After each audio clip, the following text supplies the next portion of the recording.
Code. Any senator who violates the provisions contained in the preceding section may, by a two-thirds vote of all the senators, be expelled from the Senate. And if the Ang problema, bakit o paano lumabas sa isang media outlet yung mga nag-transpire sa ating usapan? Unfortunately, Mr. President, the figures, the numbers, even the names that were mentioned were disoriented, Mr. President. I would just like to put into the record of this chamber, Mr. President, what our rules say about executive session. What's this? On section 126 of our rules, Mr. President.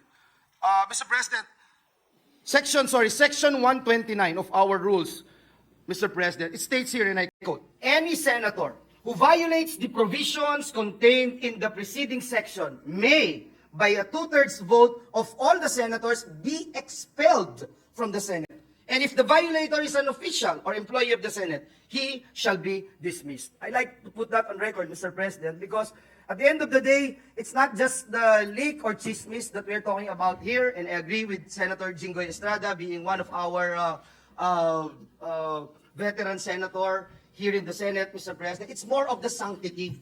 It's more of the sanctity of the executive session. We continue to perform our duties and responsibilities here in the Senate. During committee hearings of Senator Bato, he would call for executive session. Paano tayong pagtitiwalaan ng mga nasa executive? Paano tayong pagtitiwalaan ng taong bayan kung ang ating executive session ay nangyayari po yung mga ganitong pangyayari, Mr. President? And so again, Mr. President, let me add Majority Floor Leader, Section 28, the preceding section is very important. The President, as well as the senators and officials and employees of the Senate, shall absolutely refrain from divulging any of the confidential matters taken up by the Senate, and all proceedings which might have taken place in the Senate in connection with the said matters shall be likewise considered as strictly confidential until the Senate, by two-thirds vote of all its members, decides to lift the ban of secrecy. Thank So you, ganun Mr. katindi yung Very rules clear. natin. Very clear, Mr. President. Crystal clear, Mr. President.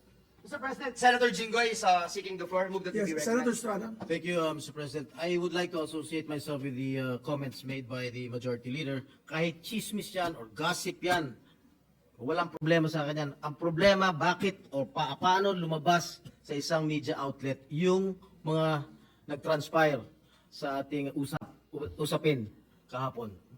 Yes. That is, for me, that is the most important thing.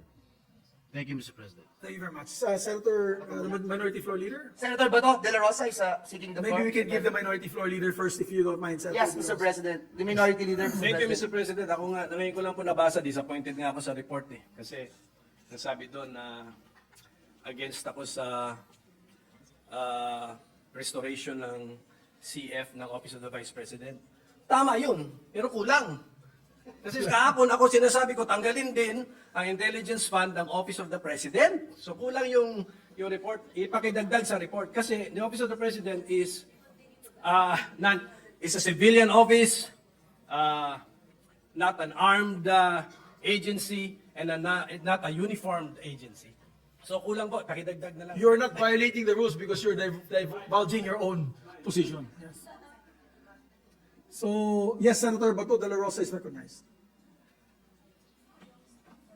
Mr. President, it is very unfortunate that this kind of incident happened within our midst. Number one, Mr. President, it creates distrust from among us 24 senators. Ibig sabihin, the next time around that we are going to have our caucus or executive session, hindi na ako basta-basta magsasalita. Baka mamaya, meron na naman maglilik sa media. So pangit po, 24 lang tayo dito na senador at hindi pa natin mapagkatiwalaan ang isa't isa natin, Mr. President. Number two, it tarnished the image of the Senate. 24 lang tayong hinalal ng buong Pilipinas at hindi pa natin mapagkatiwalaan ang isa sa atin na pwedeng nag-leak. If indeed, it was leaked by any member of the Senate. Kung ang nag-leak naman noon ay empleyado na nandun sa loob. Well, as a police officer, former police officer, Mr. President, I can vividly recall kung sinong nandun sa loob. Dalawang staff ni Senator Angara.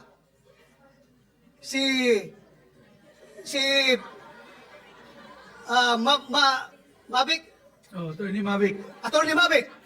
At may isang kasama si Attorney Mavic na babae. So, apat silang nalaman ko na nandun sa loob. Magprangkahan tayo dito. Dapat, we have to made into account yung tao na responsable dito. Hindi lang na magsisente ng stern warning sa kanila. Kundi, the damage has been done. Lumabas na yung balita niya, nasira na kung sino dapat masira, but I don't care. Kung masira ang reputasyon ko, ang sa akin lang, ma-preserve yung ating reputasyon sa Senate. Hindi mo maganda yung hindi tayo magkakatiwalaan dito. 24 lang tayo, Mr. President. And the waiter staff, huwag mo kalimutan yung mga staff sa likod. Yung mga waiter din, yung nandun din Isama sila. natin sa investigasyon Isama ng Mr. natin President. sila. So if the chamber wishes, I can ask Senator Nancy Binay, who is the chairperson of the Committee on Ethics, to look into this closely, if it is all right with the body. Yes, I support, Mr. President, I support the call of Senator Jingo Estrada that yung source nitong news na ito, if it is a politiscope, he has to be called before a hearing para malaman natin kung sinong source niya. At kung hindi siya magsabi ng totoo, I will be the first one to move for the citing in contempt of that media personnel, Mr. President. Ikulong natin yan kung ayaw magsabi ng totoo. Mr. President, this is not a laughing matter. This is serious. Filipino people are watching us right now. Sabihin nila, ganyan na pala Senado ngayon, hindi pa pagkatiwalaan. Sila lang nag-uusap. Mag-delete pa doon sa media. It's very dangerous, Mr. President. Very dangerous. Masyadong akong dismayado. Thank you, Mr. President. We agree with the gentleman from Davao, and that's why after these proceedings, I will ask Senator Nancy Binay, chair of the Committee on Ethics, to investigate the matter.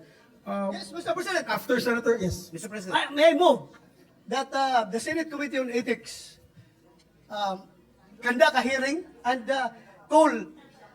invite the source of the news, Mr. President, so that everything will be cleared out. Yes, we'll ask the majority floor leader to make the proper referral and motion. Before we make the proper motion, Mr. President, may I just appeal to our dear colleagues to hear the sentiments of our Other colleagues. other colleagues. We have, Mr. President, Senator Pia Cayetano been waiting for quite a long time. Senator Sherwin Gatchalian and Senator Lauren Legarda as well. Senator Lauren also is here. Mr. President, if I may, with the permission of my colleagues, may I request that we discuss this in caucus now, because by saying what is true or untrue in the reported publication online, we are speaking about the executive session. And let me just remind the body of Section 129 of the Rules of the Senate. It is not even a matter of whether it's published online or hard copy. The mere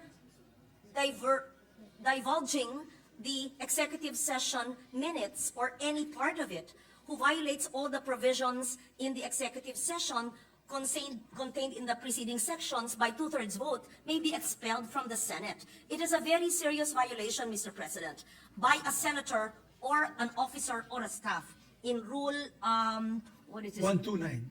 Yes, 129. Section 129. So, by saying that it is not true, or it is true in part, but in fact it is this and that, we are actually talking about the executive session. So it is my humble opinion, respectfully, I do not want to muzzle our colleagues, and if they want to speak on the floor, I leave it to your better judgment. But many of us feel strongly about this, and I respect the right of Senator Estrada for standing on the floor. But if we are going to speak about each and every line which was published, whether it is true or not, with all due respect to the publication which I've not read, may we discuss it in caucus in relation to 129 rule of the Senate. That is my humble suggestion. But I leave it to the members of the Senate if they want to speak about it in session. Thank you, Mr. Yes. President. We understand that many of our colleagues